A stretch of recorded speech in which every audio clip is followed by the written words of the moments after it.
हरे कृष्ण। श्रीमद् भगवत गीता स्वाध्याय के द्वारा हम अपनी सोच और समझ को नित्य और निरंतर वृद्धिगत बनाए रख सकते हैं। वास्तव में देखा जाए तो व्यक्ति का अहंकार ही उसका सबसे बड़ा दुश्मन होता है। जब व्यक्ति अहंकार बस अपने बल का, अपने संपत्ति का, अपने धन का उपयोग या दुरुपयोग करने लगता है तो अहंकार के नाते ही उसका पतन हो जाता है। आज हम श्रीमद् भगवत गीता के प्रथम अध्याय के 10वें श्लोक में यही बात देख रहे हैं, जिसमें दुर्योधन अहंकार से भरा हुआ दिखाई पड़ रहा है। यह श्लोक संजय ने महाराज धृतराष्ट्र को सुनाया है, जिसे कि संजय ने गुरु द्रोणाचार्य से कहा है। वह अपनी सेना का वर्णन करते हुए कह रहा है कि अपर्याप्तं तदस्माकं बलं भीष्माभिरक्षितं पर्याप्तं तु मे तेषां बलं भीमाभिरक्षितं। संजय ने बताया कि हे महाराज, राजा दुर्योधन गुरु द्रोणाचार्य से कह रहे हैं कि हमारी यह विशाल सेना पांडवों के लिए अजेय है। यह हमारी सेना भीष्म पितामह के द्वारा रक्षित है और भीम के द्वारा रक्षित पांडवों की सेना वह जीतने में सुगम है, यानी पर्याप्त है।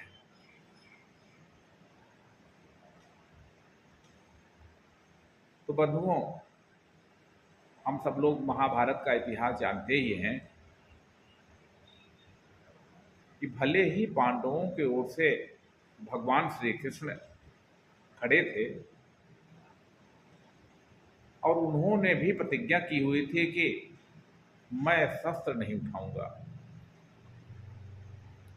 तो दुर्योधन उस समय कोई कमजोर नहीं था। उस समय का जनमत या बहुमत वह तो उसी के पक्ष में था और उसे इसी बात का अहंकार था, क्योंकि हम जानते ही हैं कि जब महाभारत का युद्ध होने के हुआ तो देश के अन्य जितने भी राजा थे वे सब भी लड़ने के लिए आ गए, कोई पांडवों के पक्ष से और कोई कौरवों के पक्ष से। तो हम देखते हैं कि कौरवों के पास 11 अक्षौणी सेना थी और पांडवों के पास मात्र 7 अक्षौणी सेना थी। यानी एक विशाल सेना का मालिक यह दुर्योधन था और इसी बात का शायद उसको अहंकार हो गया कि हमारी सेना में तो एक से एक वीर लोग हैं, अजेय लोग हैं, जो अकेले ही जीत सकते हैं। भीष्म पर्व में एक जगह पर दुर्योधन ने महाराज धृतराष्ट्र से कहा कि महाराज, हमारे पास ऐसे महारथी हैं कि उसमें से एक ही संपूर्ण पांडव सेना को जीत सकता है। तो यह जो अपनी सेना का दुर्योधन के मन में अहंकार आ गया कि हमारे पास इतनी बड़ी विशाल सेना है और हमारे पास ये जो भीष्म पितामह हैं वही एकमात्र और उनके जैसा और गुरु द्रोणाचार्य आप स्वयं हैं। इसी प्रकार से कर्ण हैं जो अकेले ही ऐसे ऐसे शस्त्रों के जानकार हैं, ऐसे महारथी हैं, कितने अजेय हैं कि वे संपूर्ण पांडव सेना का तो वे स्वयं सफाया कर सकते हैं।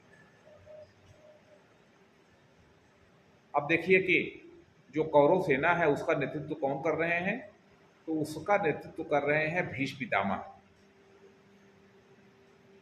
जो कि परशुराम के शिष्य हैं और अपने समय के वे अजय योद्धा हैं। साथ ही साथ उनको ये वरदान भी मिला हुआ है कि उनको कोई मार नहीं सकता है, उन्हें इच्छा मृत्यु का वरदान मिला हुआ है। इसी नाते वो उसने दुर्योधन ने महाराज धृतराष्ट्र से कहा कि हमारी सेना तो अपर्याप्त है, यानी कि इसे जीता ही नहीं जा सकता, ये दुर्जय सेना है, अजय सेना है। और पांडवों की सेना में वैसे तो धृष्टद्युम्न सेनापति थे, लेकिन मुख्य रूप से सेना का संचालन पांचों पांडवों में से सबसे बलवान भीष्म पितामह भीष्म कर रहे थे। तो कहाँ पर राजा भोज, कहाँ गंगू तेली, कहाँ भीष्म पितामह और कहाँ भीष्म, कहाँ भीम, दोनों में कोई अंतर नहीं है। इसीलिए उसे जो ये आत्मविश्वास हो गया कि नहीं, जीत तो हमारी होगी, यही बात वो कह रहा। और इसी में से दुर्योधन के मन में जो अहंकार था, वास्तव में आप देखेंगे कि किसी व्यक्ति को अपने रूप पर, अपने धन पर, अपने बल पर जब अति विश्वास हो जाता है तो वही उसके पतन का कारण बन जाता है। इस पूरे महाभारत की गाथा से, महाभारत के हमारे पौराणिक इतिहास से यही पता लगता है कि अंत में जीत किसकी हुई, तो केवल बड़ी विशाल सेना के साथ बड़े बड़े संसाधनों से संपन्न लोगों की विजय नहीं होती है। क्रिया सिद्धि सत्वे भवति महताम नोपकरणे। रामायण में महर्षि वाल्मीकि ने ये बात कही है कि वास्तव में कार्य में सफलता तो उसमें जो सत्य है उसके आधार पर होती है, केवल उपकरणों के बल पर नहीं होती है। इसे हम अपने जीवन में हर जगह लगा सकते हैं कि हो सकता है कि आपके पास प्रचुर मात्रा में धन हो सकता है कि आपके पास बहुत बड़े बड़े लोग जुड़े हों, लेकिन व्यवहारिक जीवन में विजय आप प्राप्त कर पाएंगे, इसकी कोई गारंटी नहीं है। इसकी गारंटी तो आपके पास ये बात है कि सत्य है क्या। और जब कोई व्यक्ति अहंकार बस वह सोचने लगता है, अहंकार के वशीभूत हो जाता है, तो उसकी आंखें सत्य का दर्शन नहीं कर पाती हैं और परिणाम ये होता है कि वो प्राप्त हो जाता है। आइए हम लोग भी अपने जीवन में आगे बढ़ने के लिए जो भगवान ने बातें कही हैं कि काम एस, क्रोध एस, रजोगुण समुद्भव, कि रजोगुण से उत्पन्न ये जो कामनाएं हैं और कामनाओं की पूर्ति न होने के नाते जब क्रोध उत्पन्न हो जाता है, वास्तव में यही व्यक्ति के पतन की मूलभूत कारण है। दुर्योधन के साथ यही बात है कि उसे अपने बल का जब अहंकार हो गया, वह सोच रहा था कि बड़ी सेना के बल पर ही हमारी जीत हो पाएगी, लेकिन वो ये नहीं सोच रहा था कि हमारे जितने लोग हैं उनका मन कैसा है। भगवान कृष्ण कर्ण को समझाने जाते हैं, बताते हैं वो सत्य कि तुम तो वास्तव में पांडव हो, तुम इधर चले आओ। कर्ण ने कई तर्क दिए कि मैं क्यों नहीं उधर रह सकता हूं, लेकिन जो एक बड़ी बात उसने कहा कि जब राज्यसभा में द्रौपदी का चीरहरण हो रहा था तो उस समय मेरी मति मारी गई थी और मैंने उस सती के लिए जो अपशब्द कहे थे और उसके अपमान को देखा था, उसके नाते हमारा नैतिक पतन हो गया है। अब मैं उसके पास उस पक्ष की ओर कैसे जा सकता हूँ? तो वास्तव में जिसका चरित्र बल चला जाता है, जिसके साथ सत्य चला जाता है और जो परम सत्य का अनादर करने लगता है, उसका पतन निश्चित है। इसी नाते भगवान के लिए भी कहा गया है कि मोहि कपट छल छिद्र भवा। इसलिए बंधुओं, हम इस अहंकार रूपी बीमारी से बचते रहें।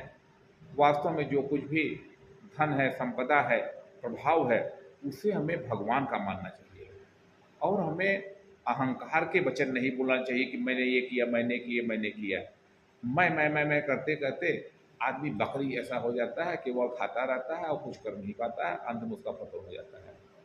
आइए नित्य गीता स्वाध्याय से हम प्रेरित होकर के स्वयं को, अपनी शक्तियों को, सत्य को, ईश्वर को समर्पित कर दें और अपने तथा समाज के उत्थान के लिए काम करें।